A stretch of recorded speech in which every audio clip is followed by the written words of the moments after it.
All right, lots to talk about tonight regarding some new developments just over the last few hours, and this is big.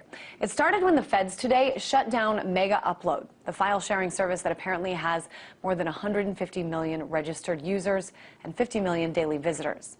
Now it's accused of taking away $500 million from copyright holders.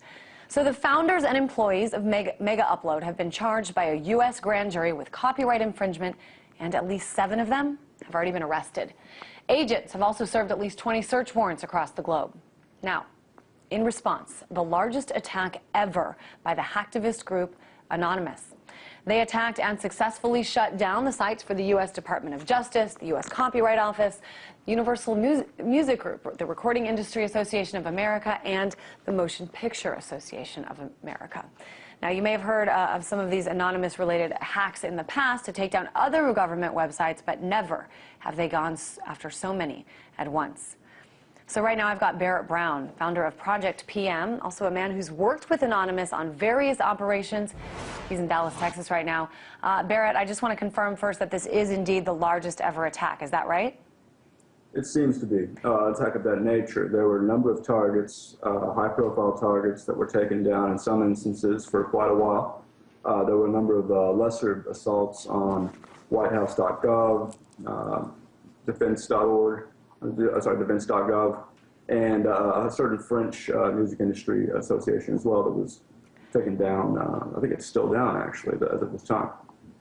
All right, so I know that it was the U.S. Department of Justice that actually announced this retaliation, I guess, against Megaupload, and then you guys went after U.S. Justice Department. Talk to me about why you picked some of the other websites. I think I have a hunch that it might have to do with SOPA and PIPA, and then also what can we expect next? I've been keeping my eyes here on whitehouse.gov, but what's on the horizon here?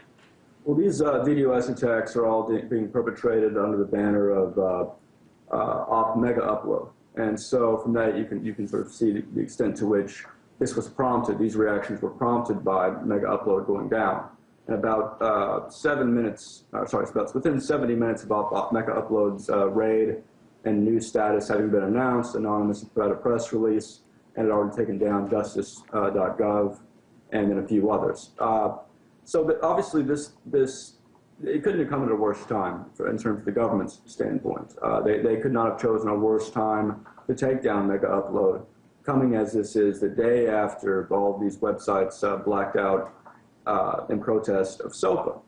And this, obviously, the Megaupload issue definitely falls into that on the other issues. So now, in addition to everything that was planned in terms of attacks and chaos for today, several effective operations, were done on the banner of Operation Megaupload. Now, in the meantime, over at my group, Project PM, which includes some Anons and some others, we launched, likewise, as Russia Today reported earlier today, and as Washington Post is about to report, another operation called Operation Donkey Punch. This is predicated on the idea that here we've had a number of congressmen switch their votes in a period of 24 hours based on the blackout, participated in by Reddit and others, while also these Democratic congressmen who are still planning to vote yes on SOPA and support it. And the reasoning from their standpoint is that they're not going to get any retaliation. There's so many of them, it'll go under the radar. They'll be able to support SOPA, keep getting their money from their donors in that industry, and move on with their lives. No, we seek to change that. Now, I should fill our viewers in.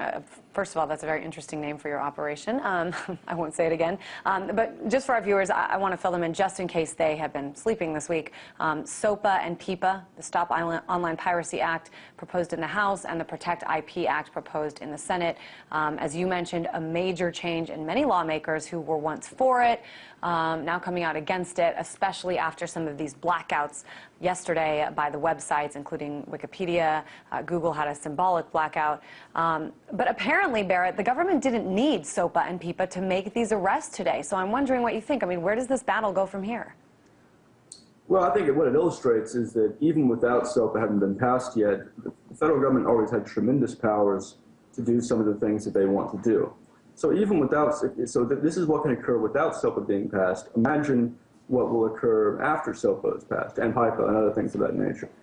I mean, they're not giving up on this. This is a war they plan on fighting, to the end, and so do we. So we can expect a great deal of havoc of the sort we see today. We're going to see it. We're going to see it in a stepped-up fashion. We're going to see more people learning how to use the LOIC tool that's used in taking down websites. That's what I was going to say, Barrett. I mean, what does it mean when you say this will not end until you succeed? I mean, obviously you succeeded momentarily, or Anonymous succeeded momentarily in shutting down some of these websites, but they're back up right now. What are you hoping to achieve? Well, this is a long effort. A victory will look like this. There will not be any more bills floating around the Senate with the intent of doing these things. There will be, in fact, new bills put in by the few sort of technocratic members of the Congress that will specifically seek to stop these sorts of things. And it's not going to end for a while, this process, by which, I mean, it's going to be impossible for us within just a few weeks or a few days to prevent any more of these bills to go forward and to prevent things like Megaupload from being raided. But we can get to that point, and it's a number of steps. And the first step is showing people that are lobbyists, that are congressmen, et cetera, that it's not going to be practical to be on their side, because in the long term, this is the winning side, ours.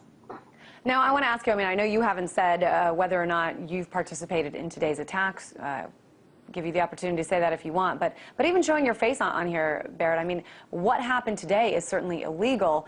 Why are you willing to show your face? Why are you willing to come out and talk about this and affiliate yourself with what's going on here?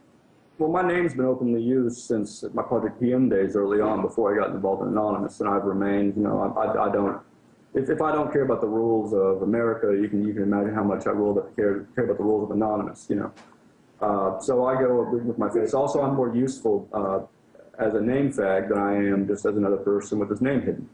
Have you been approached by the government at all?